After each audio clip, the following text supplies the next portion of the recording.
The first thing I heard when I walked back into that hospital break room was my own name, said like a warning. Isabella.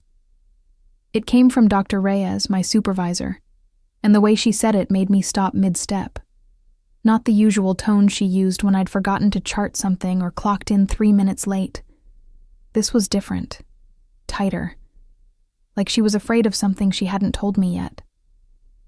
I turned around slowly, still holding the coffee I'd poured, but hadn't touched. The break room was empty, except for the two of us, which felt deliberate. She'd waited for that. "There are 2 men at the front desk asking about you," she said, keeping her voice low, even though no one else was there. "They're not family, they're not patients, and they don't look like they're here to file a complaint." I didn't say anything right away. I took one careful sip of my coffee, mostly to buy myself a second to think, and then I set the cup down on the counter. "What did they say?" "They said they just wanted to speak with the nurse who was on shift last Thursday night." She looked at me the way people look at someone they suspect already knows the answer. "You were the only one on that wing between midnight and 4. I knew exactly what Thursday night meant. I'd spent the last 4 days trying not to think about it. It had started the way most things in the ER started, chaotic and without warning. I was finishing a double shift, running on bad vending machine coffee, and the particular kind of tired that settles into your bones after hour 16. The ambulance bay doors blew open at 1:47 in the morning, and they wheeled in a man who was bleeding through 3 layers of compression. He was young. That was the first thing I registered. Young and composed in a way that made absolutely no sense given the circumstances. Most people who come in like that, pale, losing blood, barely conscious, they're scared. They grab at your arm. They ask if they're going to die. They say someone's name over and over like a prayer. He didn't do any of that. He was watching the ceiling as they moved him, and when I leaned over to check his pupils, his eyes shifted to my face with a focus that felt almost unreasonable for someone in his condition. Dark eyes, calm, like he was cataloging me rather than looking for comfort. "You're going to be okay," I said automatically, "because that's what you say." He didn't respond, but he didn't look away either. The 2 men who'd come in with him were the kind of men you notice immediately and then immediately try not to. Big, quiet, standing at a distance that was somehow both respectful and threatening at the same time. One of them stepped forward when I reached for the chart and said very evenly, "No records." I looked at him, then at the man on the gurney, then back. "Sir, I need to document—" "No records," he said again. Same tone. Like he was reading from a script that didn't include the concept of negotiation. I was 29 years old. I had student loan debt and a shared apartment in Queens. And I had never, not once in 3 years of nursing, done anything close to what I did next. I don't fully understand it even now. Maybe it was exhaustion. Maybe it was the way the man on that gurney looked at me. Not desperate, just still, like he'd already decided to trust me with something he hadn't said out loud. I stabilized him myself. Off chart. I called no one else in. I worked for 2 hours in that room with the door closed, and when it was done, he was breathing steadily, and his color had come back. And I stood there with blood on my gloves, feeling like I had just walked off a cliff I hadn't seen coming. When I finally stepped out, both men were gone. The gurney was empty. The room looked like nothing had happened. I told myself it was over. I told Dr. Reyes. I didn't know what the men at the front desk wanted. It wasn't entirely a lie. I didn't know specifically. But the feeling that crept up the back of my neck when she described them, the quiet way they'd apparently stood there, the way they'd asked for me by name without offering their own, that feeling told me enough. She studied me for a moment, and I kept my expression as neutral as I could manage. "Do you want me to call security?" she asked. "No," I said, a little too quickly. Then slower. No, it's fine. I'll go talk to them. She didn't look convinced, but she nodded and left, and I stood in that break room alone for a full minute before I moved. The walk from the break room to the front desk was maybe 40 seconds. It felt longer. I passed the pediatric ward, the supply closet with the broken lock we'd been reporting for 6 months, the bulletin board with the staff appreciation certificates nobody actually looked at. Normal things, safe things. I was still looking at them when I turned the corner and saw that the 2 men Dr. Reyes had described were not, in fact, the men I'd met last Thursday night. These were different, younger, but the stillness was the same. One of them spotted me before I'd fully processed the situation, and something passed across his face. Recognition, though I had no idea how. And he said something quietly to the other one without looking away from me. I stopped walking. "Ms. Isabella," the first one said. Not a question.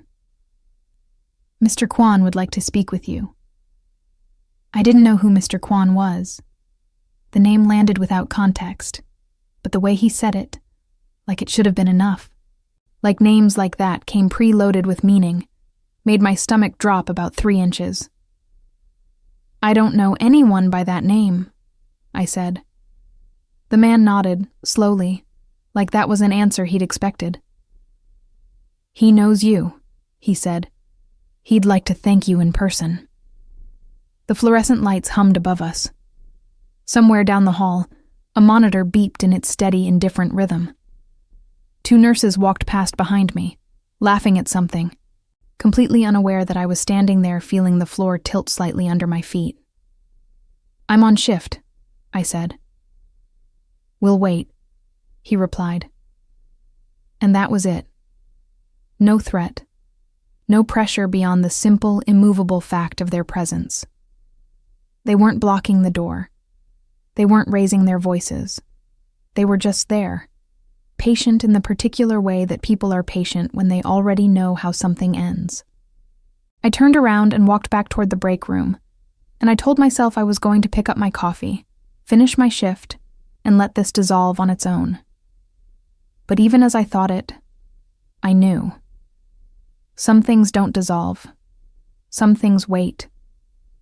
I got through the rest of my shift by staying in motion, checked vitals, updated charts, kept moving the way you do when staying still feels dangerous. By the time 6 o'clock came around and the morning crew filtered in with their fresh faces and full thermoses, I had almost convinced myself that the 2 men had left. Almost. They were still in the lobby when I came out in my regular clothes, jeans, a gray hoodie, my bag over one shoulder, standing exactly where I'd left them, like time hadn't moved at all. One of them looked up the second I appeared, and the other was already opening the door. Not the exit door, a car door. Outside, visible through the glass, a black SUV idled at the curb. I stopped in the middle of the lobby. "I didn't agree to anything," I said, loud enough that the woman at reception glanced up. "No," the man said. "You didn't." He didn't move toward me, didn't gesture at the car. Just stood there, and the door outside stayed open, and the car kept running, and everything about the moment felt like a sentence waiting for me to finish it. I looked at the exit on the other side of the lobby. I thought about my subway stop 4 blocks away, my apartment, my roommate who would already be asleep, my ordinary life, which had been ordinary right up until 1:47 on a Thursday morning. Then I looked back at the open car door, and I made the worst sensible decision of my life. The inside of that SUV smelled like leather and something faintly cedar, and it was so quiet that I could hear my own breathing the second the door closed behind me. I sat in the back seat with my bag on my lap like a shield I knew wasn't one. The 2 men were in the front, one driving, one looking straight ahead, and neither of them said a word. No explanation of where we were going, no reassurance. Just the hum of the engine and the city sliding past the tinted windows, Brooklyn fading into something I didn't immediately recognize. I told myself I could ask them to stop the car. I probably could have. They hadn't locked the doors. But there's a particular kind of paralysis that comes not from fear exactly, but from the feeling that a decision has already been made somewhere above your level of understanding, and fighting it would only be embarrassing. So I watched the streets, and I kept my hands flat on my knees, and I did not let myself think too hard about what I'd actually just walked into. We drove for 22 minutes. I counted, because counting was something to do. We stopped in front of a building in Lower Manhattan that looked like every other building on that block. Glass, steel, a doorman who didn't blink when we pulled up. No sign outside. No indication of what it was, the kind of building that doesn't need to announce itself, because the people who matter already know. The man in the passenger seat stepped out first and opened my door, and I got out onto the sidewalk feeling deeply, almost absurdly out of place in my gray hoodie and sneakers. "This way," he said. The lobby was all dark marble and low lighting. There was a front desk, but the man behind it only nodded as we passed. No check-in. No visitor badge. We went to an elevator that required a key card, and then we went up. 12 floors. I watched the numbers and kept breathing. The room we walked into wasn't what I expected. I don't know exactly what I'd been imagining. Something cinematic, maybe. Dark curtains, men in corners, the visual shorthand for danger. Instead, it was almost painfully understated. A wide room with floor-to-ceiling windows overlooking the city, a long table, a few chairs, a couch along one wall. Everything in neutral tones, gray, ivory, dark wood. Expensive in the way that doesn't need to try. He was standing at the window when we came in. I recognized him before he turned around. The posture was the same. That particular quality of stillness, like the air around him arranged itself differently than it did around other people. He was dressed differently now. Dark trousers, a simple black shirt, nothing remarkable. But the tattoos that climbed his neck were the same ones I'd cataloged in that ER room while I was trying to keep him alive. And the memory of that night came back to me with a vividness I hadn't expected. He turned, and his eyes found me immediately. Not the men who'd brought me. Me. For a second, neither of us said anything. He looked. I searched for the word and landed on recovered. Fully. Which was its own strange thing to witness, because 4 days ago I had been genuinely unsure whether he would make it through the night. "Isabella," he said. Just my name. The same way Dr. Reyes had said it that morning, but nothing like it at all. Her voice had carried warning. His carried something I couldn't immediately classify. Quiet, certain. Like he'd been saying it in his head for a while and was only now saying it out loud. "I didn't tell you my name," I said. My voice came out steadier than I felt. "No," he agreed. He didn't explain how he'd found it. He didn't seem to think an explanation was owed. He gestured toward the seating area with one hand, a small motion, and said, "Sit, please." The please was so unexpected that I almost laughed. Almost. I sat. He sat across from me, and the two men who'd brought me materialized somewhere near the door, not hovering but present. He glanced at them once, something brief and wordless, and they moved further back. I noticed that. The way they responded to him without being told twice, without needing clarification.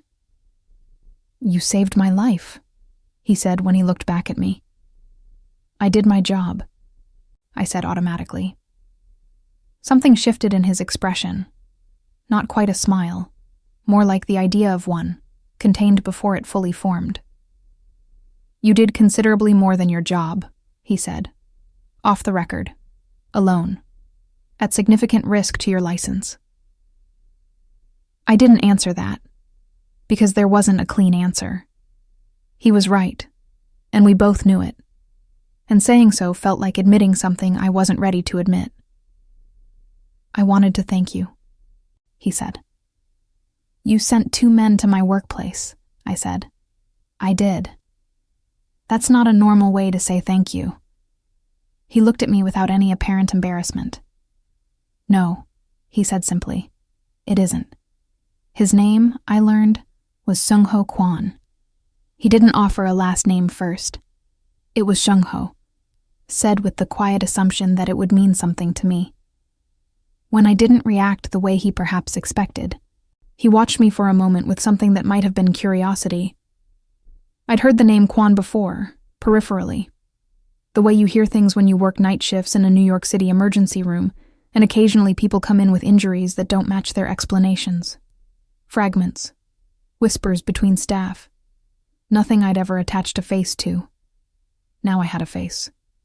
He asked if I wanted anything. Water, coffee, food. I asked for water because my mouth was dry and because it gave me something to do with my hands when it arrived. He poured it himself from a pitcher on the table, which surprised me for reasons I couldn't immediately articulate, and slid it across to me without making it a gesture. We sat in an odd, uncomfortable, almost quiet for a moment. Outside the windows, the city moved the way it always does, indifferent, continuous. In here, everything felt weighted. "What is it that you actually want?" I asked, because the thank you felt like a container for something else, and I was tired enough and scared enough to just say it. He tilted his head slightly, looked at me with those dark eyes that gave almost nothing away, and said, "To make sure you're protected." "Protected?" I repeated. What happened that night involved people who are aware that someone outside our circle provided medical assistance. I don't know yet how much they know about you specifically. He paused, and his voice didn't change in tone or speed, but the weight of what he was saying settled over the room like a dropped anchor. "Until I do, I would prefer to know where you are." The water glass was cool in my hands. I focused on that. "You're telling me I might be in danger," I said, "because I helped you." "I'm telling you that I don't yet know," he said, "and that I take that uncertainty seriously." "And if I say I'd rather just go home and pretend none of this happened?" He was quiet for a beat. Not the silence of someone formulating a lie, more like someone deciding how honest to be. "You can do that," he said finally. "But I would still need to know you were safe, whether you agreed to it or not." Something about the way he said it, so plain, so completely without apology, made my chest tighten. Not with fear exactly, with the particular discomfort of realizing that someone had already made a decision about you, a decision that wasn't cruel and wasn't negotiable, and left very little room for the version of yourself that liked to believe she was in control of her own story. "That's not really a choice," I said. "It is," he said, "just a limited one." I stayed for an hour, longer than I meant to. Somewhere in the middle of it, between his flat explanations of the situation and my increasingly less steady attempts to seem unaffected, a woman brought in a tray of food I hadn't asked for. Real food, soup, rice, something that smelled like it had been cooked with actual care. I looked at it, and then looked at him. "You haven't eaten," he said. "You don't know that." "You worked a double shift and came here directly from the hospital," he said. "When did you eat?" I couldn't actually remember. I picked up the spoon. He didn't eat. He sat across from me with his hands loosely folded on the table and watched me in that focused, unreadable way, and I tried very hard not to feel observed. I failed at that, mostly. But the soup was warm, and I was tired in every part of my body, and after a while I stopped trying to maintain the posture of someone who wasn't rattled. "Why did you stay calm?" I asked, without planning to. "That night, you were losing blood. Most people. Panic doesn't change outcomes," he said. "It's still a natural response. Natural isn't always useful." I looked at him across the table, at the tattoos disappearing into his collar, at the face that was, in any other context, just a young man's face. Late 20s, maybe 30, something serious living behind the eyes that probably hadn't started there. "What happened to you?" I asked. Not the injury, the larger question. He held my gaze for a long moment. Then he said, "That's not something I'll tell you today. Today, like there would be others." I set my spoon down and told him I needed to go home. He didn't argue.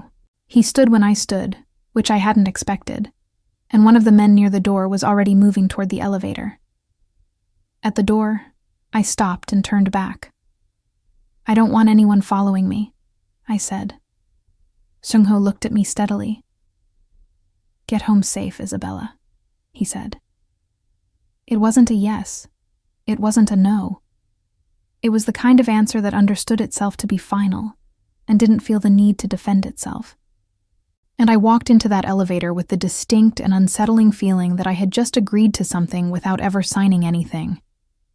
I noticed the black car parked across from my building 3 days in a row before I said anything. The first day, I told myself it was a coincidence. New York is full of black cars, car services, private drivers, people waiting for someone who lives in one of these cramped little buildings wedged together on this block in Queens. The second day, I stood at my window for longer than I should have, coffee going cold in my hand, watching it. It didn't move for 2 hours. The third day, I went downstairs and walked directly toward it. The window came down before I got there. It was a man I hadn't seen before, younger than the two who'd come to the hospital, with a face that gave away almost nothing. He looked at me with the particular calm of someone who'd been told to expect exactly this. "Who sent you?" I asked, though I already knew. Mr. Kwan wanted to make sure. I told him I didn't want anyone following me, I said. "Yes," he said. He mentioned that. I stood there on the sidewalk in the early morning cold, my breath making small clouds in the November air, and I felt something move through me that was equal parts anger, and something else I didn't want to name. Because the anger was clean and manageable. The other thing wasn't. "Tell him I said to stop," I said. The man nodded politely, the way people nod when they have absolutely no intention of doing what you've asked. I went back inside. The car was still there when I left for my shift an hour later. A week passed, then another. I kept working, kept doing the things that made up my life. Shifts at the hospital, grocery runs, the occasional dinner with my friend Dana, who talked enough for both of us and never seemed to notice when I was only half present. I didn't tell her anything. I didn't tell anyone. What would I even say? I saved a man who, I'm fairly certain, runs something dangerous, and now there's a car outside my building, and I can't decide if I feel watched or protected, and I'm not sure there's a difference. I kept my head down, and I waited for it to stop feeling like something was about to happen. It didn't stop. On a Tuesday night, 11 days after my visit to that building in Lower Manhattan, my phone rang from a number I didn't recognize. I almost didn't answer. I was sitting on my bed in the dark with my work shoes still on, too tired to finish getting undressed, staring at the ceiling the way you do when your body has stopped but your mind hasn't caught up yet. I answered on the fourth ring. "You're still sending people to watch my building," I said, without a greeting. A short silence. Then, "You knew it was me." His voice was different on the phone. Still quiet, still measured, but without the visual anchor of his face, it felt closer somehow. More immediate. "It wasn't hard to figure out," I said. "The car is 2 blocks away now," he said. "I moved it after you asked." "That's not the same as removing it." "No," he agreed. "It isn't." I pulled one knee up to my chest and leaned back against the wall. Outside my window, the city did its usual thing. Sirens, voices, the low persistent hum of 10,000 lives happening simultaneously. I'd lived here for 6 years, and usually that sound meant nothing to me. Right now it felt thin, like a curtain rather than a wall. "Is there an actual threat?" I asked, Or is this just, there's an actual threat, he said. Quiet, direct, no cushioning. My stomach pulled tight. How serious? Serious enough that I'm not willing to remove the car. I was quiet for a moment. He let me be quiet, which I noticed. He didn't fill the silence with reassurance or elaboration. Just waited. What do they know about me? I asked. A name, he said. Possibly where you work. We're managing it. We're managing it. Like my safety was a logistics problem being handled in a boardroom somewhere.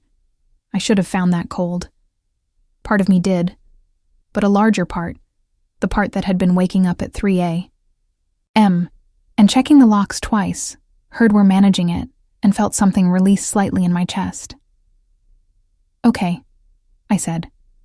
Another silence, softer than the last one. How are you sleeping?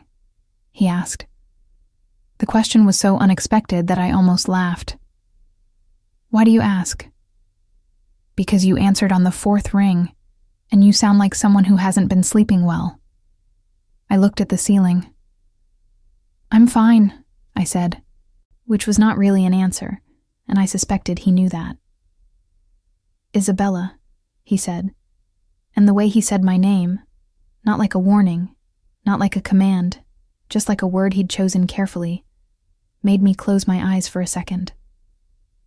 I'm fine, I said again, softer this time. Thank you for calling. I hung up before he could say anything else. Then I sat there in the dark and tried to figure out why my hands weren't entirely steady. He called again on Thursday, and the following Monday. Always late, after 9, sometimes past 10, like he'd learned my schedule and knew those were the hours I was home and still. I told myself I was going to stop answering. I answered every time. The conversations were strange, not what I expected from someone like him, though I was increasingly aware that I didn't actually know what to expect from someone like him, because I didn't really know anything about who he was beyond the outline. We talked about small things sometimes. He asked about my shift. I asked something cautious about his day. We navigated around the obvious, enormous shape of what he actually did with the careful footwork of 2 people pretending a room isn't full of furniture they might trip on. Other times it was more direct. He told me, piece by piece, what his people had found out. That the men responsible for what happened to him that Thursday night had been identified. That steps were being taken. That my exposure was being contained. He said it the way someone gives a report, without editorializing, without asking me how I felt about it. I appreciated that more than I expected to. What I didn't expect was the other thing. The thing underneath the information, the way the calls kept lasting longer than they should have, the way he remembered things I'd mentioned offhand, that I had a headache the day before, that I was working a holiday shift, that I'd mentioned once in passing that I hadn't been back to visit my mother in Atlanta in over a year. He didn't make a big thing of it. He just remembered. And occasionally something he said would show me that he had, and I'd feel it like a small shift in pressure, like a door opening a crack. I was not supposed to feel that way. I knew that with the clarity of someone who has read enough cautionary tales to recognize the shape of one from the inside. This was a man who existed in a world that was nothing like mine. The car outside my building wasn't there because he was kind. It was there because I'd become a liability by accident, and he was managing his liabilities with unusual consideration. I told myself that every time I noticed, I'd started listening for his calls. 3 weeks after that first meeting, he asked me to come back. Not the 2 men at my door this time. Just a text. From a number I'd saved without consciously deciding to, that said, I'd like to see you. Tomorrow evening, if you're free. The same place. I read it 4 times. I typed and deleted 2 different responses. Then I put my phone down and went to make tea and stood in my kitchen thinking about all the very reasonable, very logical reasons to say no. I went. The same lobby, the same elevator. But when the doors opened on the 12th floor this time, the room was different, less formal. The long table was gone.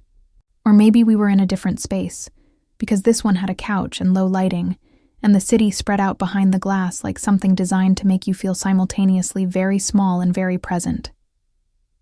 Seong-ho was already there, standing as before, near the window. He turned when I came in, and something in the way he looked at me, fast, taking inventory, like he'd been waiting longer than the evening, made me stop just inside the doorway. "You came," he said. "You asked," I said. He almost smiled. Not quite. The edge of it. One of the men who'd been near the door the first time I was here moved quietly out of the room, and then it was just the two of us, which felt different in a way I wasn't sure how to account for. More space, and less of it at the same time. He asked me to sit. We sat. Someone had left tea on the low table between us, 2 cups already poured, and the domesticity of it was so at odds with everything surrounding it that I felt a strange, almost painful urge to laugh. "How are you, actually?" he asked. I looked at him across the low table, at the careful blankness of his face that had started over these weeks. To feel less like concealment, and more like the particular kind of privacy that belongs to people who've learned it was necessary. "Confused," I said honestly. He nodded once, like that was an acceptable answer, like he'd expected it and maybe even respected it. "About what specifically?" he asked. I thought about how to say it, decided just to say it. "About what this is," I said. "About why you keep calling, about why I keep answering." The city hummed outside. He looked at me for a long moment, not the cataloging look from the ER, but something that felt more unguarded than that, something I didn't have a clean word for yet. "I think you already know," he said quietly. And the terrible, inconvenient thing was that I was very much afraid he was right. I should have left it there, should have taken that moment, the tea going warm between us, the city indifferent outside the glass, his words still hanging in the air like something not yet decided, and used it to draw a clean line. I was good at clean lines. I'd built my whole adult life around them.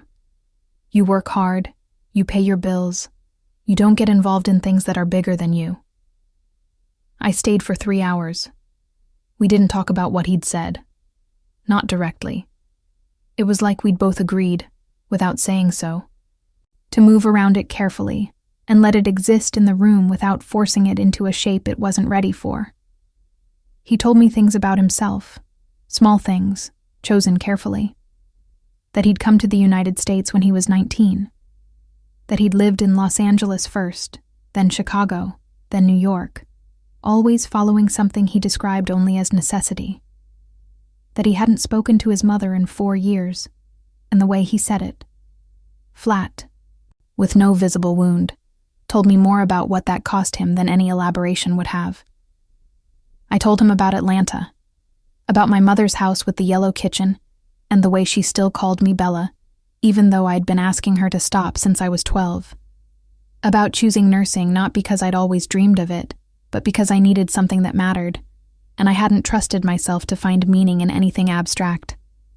He listened the way very few people listen, without waiting for his turn, without looking for the place to insert himself, just taking it in. And there was something both comforting and destabilizing about being heard like that, because it made it harder to maintain the distance I kept reminding myself I needed. When I finally said I had to go, he walked me to the elevator himself. The 2 men who'd been somewhere in the periphery of the evening appeared without being summoned, which I was starting to accept as just a feature of his world. People materializing and disappearing on a frequency I couldn't hear. At the elevator, I turned to say goodnight. He was closer than I expected. Not inappropriately so, just present in the way he always was, filling whatever space he occupied completely. "Be careful going home," he said. "I'm always careful," I said.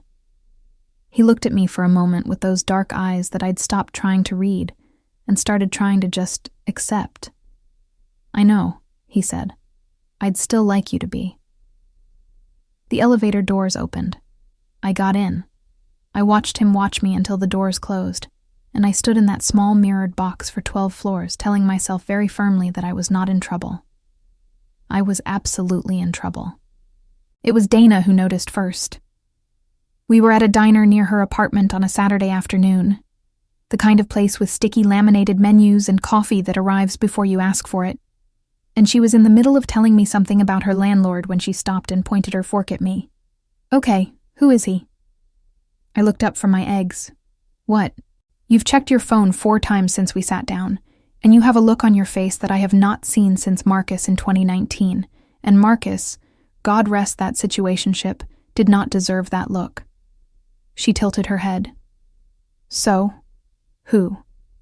I opened my mouth to say no one, and she pointed the fork more firmly. "Do not," she said. I closed my mouth, looked down at my plate, moved a piece of toast around. "It's complicated," I said finally. "All the good ones are." She leaned forward. "Tell me." I couldn't tell her. Not really. I gave her the outline with all the important parts removed, that I'd met someone through work, that he was private, that it was complicated in ways I wasn't ready to get into. She listened with the focused attention of someone filing information for future use, and when I finished, she sat back and looked at me with an expression I recognized as her processing face. "You're scared," she said. "I'm cautious," I said. "Isabella." She said my name with the same weight my mother used when she wanted me to stop performing and just be honest. "Being scared is okay. But don't let it be the reason you walk away from something before you find out what it is." I thought about that for the rest of the afternoon. Thought about it on the subway home. Thought about it when my phone lit up that evening. His number, just past 9, right on schedule. And I answered before the second ring even finished. The threat became real on a Wednesday. I was leaving the hospital at the end of a day shift, barely past 4 in the afternoon, the kind of winter evening where the dark comes early and the cold has an edge to it. I was walking to the subway, 3 blocks, the same 3 blocks I walked every single day, and I was thinking about nothing in particular when a car slowed beside me. Not a black SUV, a gray sedan. 2 men inside I'd never seen.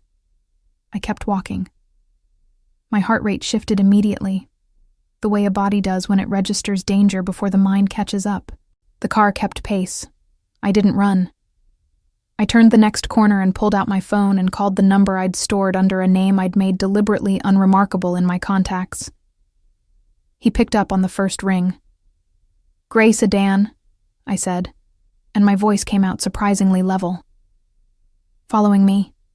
2 men. I turned onto..." I looked at the street sign. "I'm on Parsons." A beat of silence, not hesitation, calculation. "Keep walking," he said. "Don't stop. Don't look at them again. There's a coffee shop on your left in about 30 seconds. I saw it before he finished the sentence. "I see it. Go inside. Stay near the counter. Don't sit with your back to the door. Seungho. Isabella." His voice dropped, just slightly. "I have you. Keep walking." I went inside. The warmth hit me first, then the smell of coffee and something baked. I ordered nothing. Just stood near the counter the way he'd said, and watched the street through the window with my phone pressed against my ear, and his voice occasionally saying small, quiet things. "You're okay? Stay there. I have you." In a tone that was less comforting voice, and more the voice of someone who was already in motion. The gray sedan drove past the coffee shop without stopping. Once. Then again from the other direction. 8 minutes after I'd walked in, a black SUV pulled up in front. One of the men I recognized, the one who'd first come to the hospital, got out and came to the door and looked at me through the glass. "Mr. Kwan would like you to come with us," he said when I opened it. "Is it safe?" I asked. The question felt almost ridiculous. "It is now," he said. Shungo was at the building when I arrived. Not upstairs, in the lobby, which was the first time I'd seen him anywhere other than that 12th floor room. He was on the phone when I came through the door, speaking in Korean, and he ended the call the moment he saw me in a way that felt less like politeness and more like I'd become the most important thing in the room without him deciding to make it so. He crossed to me, stopped close enough that I could see the tension in his jaw. A tight, controlled thing, barely visible, but there. "Are you hurt?" he asked. "No," I said. His eyes moved over my face like he was verifying that independently. Then something in his posture shifted, very slightly, the controlled tension redistributing into something that looked just for a second, like relief. "I told you," he said quietly. Not "I told you so." Just, "I told you." Like a fact. Like something he wished hadn't been necessary to say. "I know," I said. We stood there in the marble lobby with his security at a careful distance, and the city carrying on its business just beyond the glass doors, and I became aware, in the way you become aware of something you've been almost knowing for weeks, that the space between us had changed. It wasn't the distance of a stranger being cautious with another stranger. It wasn't even the distance of two people navigating a complicated situation with appropriate carefulness. It was something smaller than that now. Something that had been closing without either of us formally announcing it. "You need to stay here tonight," he said. "Seung-ho." "Not a request," he said. Then more quietly, "Please."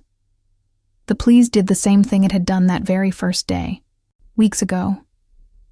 It arrived so unexpectedly from him that it rearranged the moment entirely. I thought about my apartment, the double-locked door, the black car 2 blocks away that was apparently not enough. I thought about that gray sedan keeping pace beside me on Parsons Avenue, and how for 8 minutes in a coffee shop the only thing that had felt solid was the sound of his voice in my ear. "One night," I said. He nodded. A single, careful nod, like he understood that I'd given him something I didn't give easily, and he wasn't going to press it. He turned toward the elevator, and I followed, and one of his men fell into step, a discreet distance behind us. As we waited for the doors, Seung-ho's hand came to rest lightly at my back, just for a moment, the briefest point of contact, guiding rather than holding. And then it was gone. But I felt it all the way up 12 floors. That night I sat on the couch in that 12th floor room, while the city glittered outside, and Seung-ho sat in the chair across from me going through something on his phone, occasionally speaking quietly to people I couldn't see. He'd given me a room, a real one, down the hall, clean and quiet. But I hadn't gone to it yet. I wasn't ready for the quiet. At some point he set his phone down and looked at me. "You saved my life," he said. Again. The same words as the first day, but carrying something different now. More weight, more layers, more of the time that had passed between then and this moment. "I know," I said. "I don't take that lightly. I know that too." He was quiet for a moment. Then, "What I feel for you is not gratitude." The city hummed outside. I looked at him across the low table, at the face I'd spent weeks learning to read, and still couldn't fully. At the man who had sent cars to watch my building, and called late at night, and remembered every small thing I'd said, and crossed a lobby to check my face for hurt. And I thought about Dana's words in that diner. "Don't let fear be the reason you walk away before you find out what it is." "I know that too," I said softly. Something moved across his face then. Quiet and deep and almost unguarded. Outside, the city went on without us, the way cities do. And inside, in the particular silence that had grown between us like something planted and tended, without either of us quite admitting it, something became undeniable. I woke up in that room down the hall, and for exactly 3 seconds, I didn't know where I was. Then it came back. All of it, in the particular way that significant things return in the morning, not gradually, but all at once. like a wave that had been waiting politely for you to open your eyes. The coffee shop, the gray sedan, his hand at my back in the elevator, what he'd said across that low table while the city glittered outside, and I'd sat there running out of reasons to pretend I didn't understand what was happening between us. I lay still for a moment, looking at the ceiling. The room was quiet, in a way my apartment in Queens never was. No street noise. No radiator knocking. No sound of my neighbor's television bleeding through the wall. Just clean, contained silence. My phone said 6:48 a.m. I got up, washed my face with cold water, and looked at myself in the mirror for a while. I didn't know exactly what I was looking for. Maybe evidence that I was still the same person I'd been a month ago. The one who worked double shifts and split grocery bills and kept her life deliberately, carefully small. The one who would have found this entire situation incomprehensible. I didn't find that evidence. I wasn't sure it was still there to find. He was already awake when I came out. I don't know if he'd slept at all. He was at the window with a cup of coffee, still dressed, and he turned when he heard me the same way he always turned, like he'd known exactly where I was before I appeared. He looked at me for a moment without saying anything. Then he held out the coffee. I crossed the room and took it, stood beside him at the window. The city below was just beginning its morning. Delivery trucks, early commuters, steam rising from a grate somewhere below, all of it moving with the mechanical indifference of a place that never actually stops. "Did you sleep?" I asked. "Some," he said. I didn't believe him entirely, but I let it go. We stood there side by side looking at the city, and the silence was different from all the silences before it. Less careful, like something had been set down between us overnight, and neither of us had to keep holding it at arm's length anymore. "I need to go home today," I said. "I know," he said. "And I need the situation to be actually resolved, Seung-ho. Not managed. Resolved." I turned to look at him. I can't live like this. The cars, the calls in the middle of... I stopped. Reconsidered. The calls I don't mind, but the rest of it. He turned from the window to face me. The morning light did something different to his face than the low evening lighting always had. Showed it more plainly, and what it showed was not the composed, unreadable surface I'd first encountered in an ER room.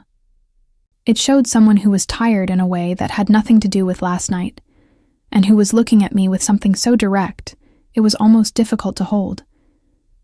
"It'll be resolved by the end of the week," he said. "How?" "The people responsible for Thursday night have been located," he said. "They'll understand clearly that you are not to be touched, that touching you would be the last decision they ever made." He said it without drama, without raising his voice, the same way he might have said that a meeting had been rescheduled. "They'll understand." I believed him. That was perhaps the most unsettling part of my entire month. How completely I believed him. "And after that?" I asked. He looked at me steadily. "That depends on you." I went home that afternoon. One of his men drove me, and I didn't argue about it because I was tired of arguing about the things that didn't actually matter. My apartment felt strange when I walked in. Slightly smaller than I remembered, slightly more ordinary. I stood in the middle of it for a while, just absorbing it, the familiar disorder of my own life, the jacket I'd left on the chair, the mug I hadn't washed before my last shift. Dana texted around noon. "You okay?" "You went quiet." I sat on my couch and typed back, "I'm okay. Talk soon." I put my phone on the cushion beside me and sat with the quiet. Thought about what he'd said. That depends on you. The plainness of it. The way he'd managed to put the entire weight of the decision exactly where it was, without softening it or inflating it or pretending it was simpler than it was. He wasn't asking me to step into his world. He wasn't promising me it was safe, or that it would be easy, or that the version of my life that existed on the other side of a choice like this would resemble the one I'd built here. He was just asking. In the only way he seemed to know how to ask for anything, which was directly, without decoration, with his whole steady attention on my face. The thing was, I'd been a certain kind of alone for a long time. Not lonely, exactly. I had Dana. I had work. I had enough. But alone in the particular way that happens when you've gotten good at needing very little from other people, because needing things has occasionally cost you more than it returned. I'd built my small, careful life, and I'd told myself it was enough, and most days I'd believed it. Then a man had come in bleeding at 1:47 in the morning and looked at me with those dark eyes like he'd already decided to trust me, and something had cracked open that I didn't know how to close again. He called that evening. I answered before the first ring finished, and neither of us pointed that out. "Are you home?" he asked. "Yes." "Good." A pause. "How does it feel?" "Strange," I said honestly. "Smaller than I remembered." A short silence that I'd learned to recognize as him thinking rather than withdrawing. "Things do that," he said. "After." "After what?" "After something changes the scale of things." I pulled my knees up on the couch, the phone warm against my cheek. Outside, my street was doing its usual evening thing. Kids somewhere, a dog, someone's music from a window above. All the sounds of a life lived in close proximity to other lives. "Shungo," I said. "Yes." "The thing you said last night, that what you feel isn't gratitude." "Yes." "I need you to say it differently," I said. "More completely." A pause, longer than the others. And then, with the same quietness he brought to everything but carrying more weight than I'd yet heard from him. "I looked for you," he said. "After that night. Before I knew your name. Before I had anything. I looked. Not because you were a loose end. Not because of what you knew or what you'd done."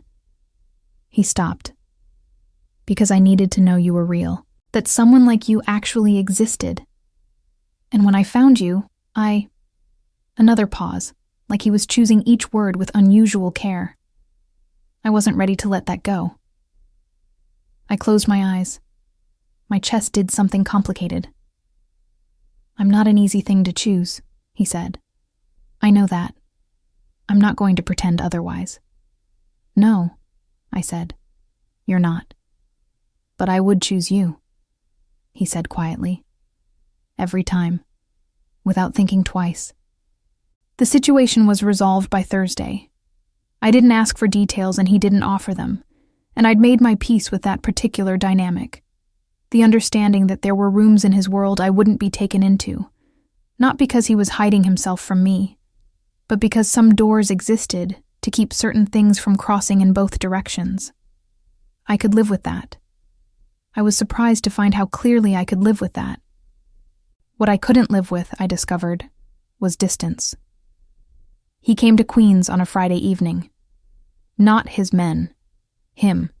In a car he drove himself, which I only knew because he called from the street, and when I looked out the window it was his face behind the wheel, which was so incongruous with everything I knew about how he moved through the world that I laughed for the first time in weeks. A real laugh, sudden and unguarded. I went downstairs.